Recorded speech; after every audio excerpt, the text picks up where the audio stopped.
Hey everybody, it's 4 o'clock in the East, 1 o'clock Pacific time, and welcome to Victory's virtual workshop, where I hopefully unpack complex financial and economic topics and make them more accessible for you. I'm Patrick Huey, and today is February the 7th, 2024.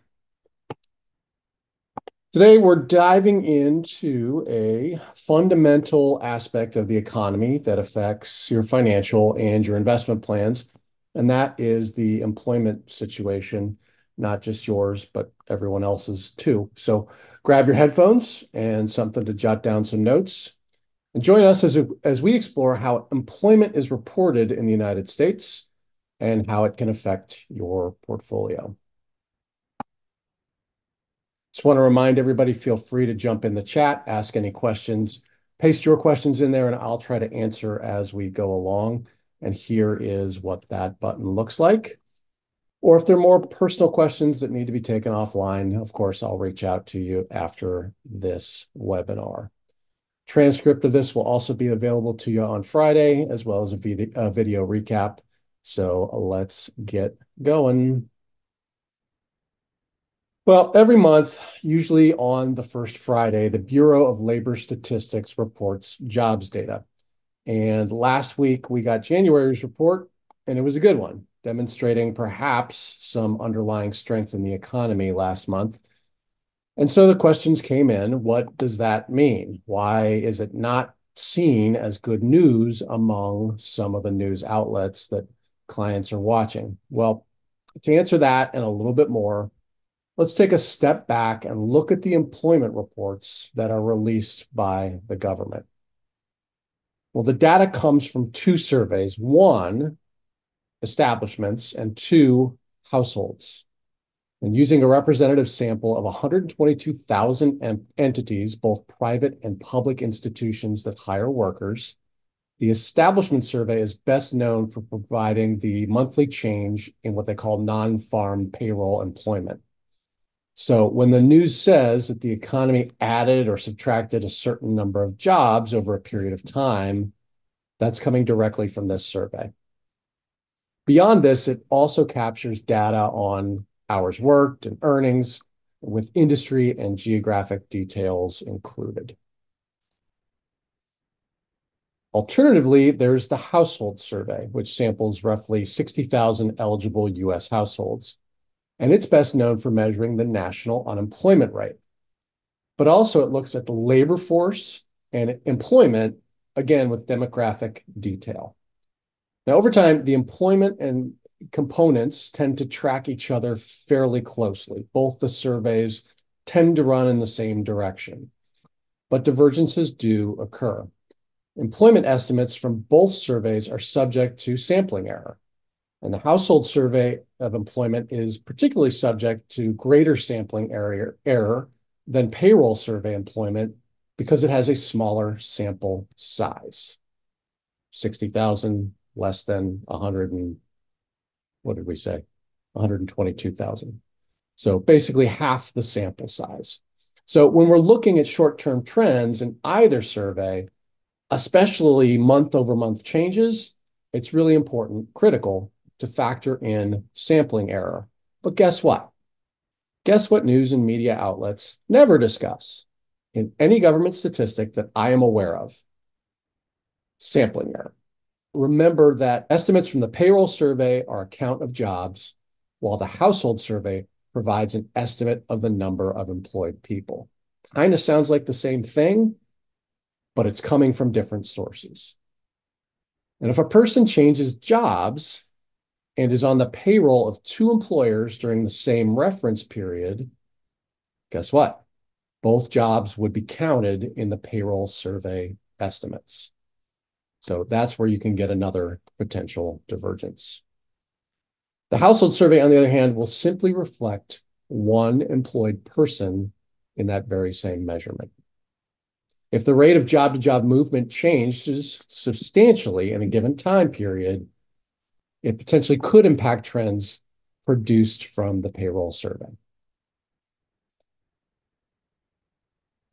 Also, the household survey employment level is higher in general than that of the payroll survey, simply because the household survey has a broader employment definition than the payroll survey. So what does the data look like today, and why does it matter? Well, the employment sector has undergone a lot of upheaval over the past 4 years, and recently the trajectory of job gains has experienced a gradual deceleration over the past year, prompting a bit of speculation about the future. During the COVID-19 shutdowns in March and April of 2020, the establishment survey showed a loss of 21.9 million jobs.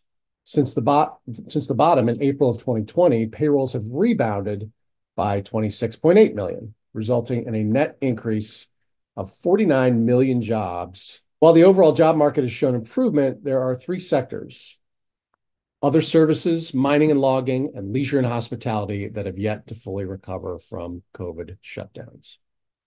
During this period, professional and business services, as well as education and health services, have emerged as the standout performers, accounting for 28 million of the 49 million net job gains. So things are decidedly better than they were a few years ago. There's really no arguing that. But you'll notice the downward trend of late in payroll gains. And this is a case where the trend is probably not your friend. Why? Well, we can summarize that by taking a look at the components that make up economic growth. And here we see that 67.6% of GDP comes from consumption or consumer spending, and what happens when people are underemployed or unemployed and not able to consume at the level they did last year? Well, the answer is that economic growth suffers. And that's why employment levels are considered a leading indicator in the economy. They highlight issues that may be coming down the road. In this case, not only are we seeing a deceleration in job growth, but according to the recent household surveys, they show that over the past year, January through December at least, part-time job growth is outpacing full-time job growth. And that is an indicator typically that consumption levels may be falling as we speak. Or might be, because last Friday's job report was a humdinger. Non-farm payrolls increased by 353,000 in January, the largest gain in a year, and well higher than even the most optimistic of forecasts from any of the Pollyanna-esque economists out there. In addition, gains in November and December were also revised upward by a combined 126,000 jobs. That left unemployment at a low 3.7%.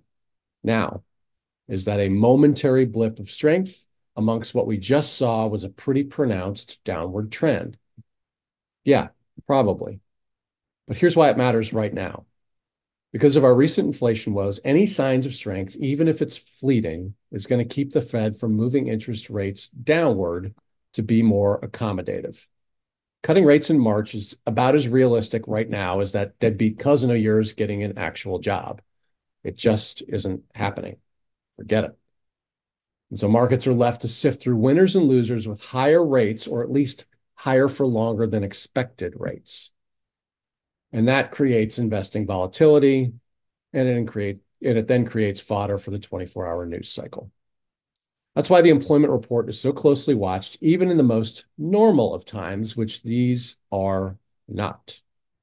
I mean, I just told you that a good employment report may actually not be good news, not normal. Well, there you have it. The employment situation in early 2024 and how it is affecting the economy and potentially your investments. I see one question in the queue that I will certainly answer offline. Nobody else for right now. So thanks for being with me today. Be on the lookout in the weekly briefing email for the next topic for our virtual workshop next Wednesday. Thanks, everybody, and I'll see you next week.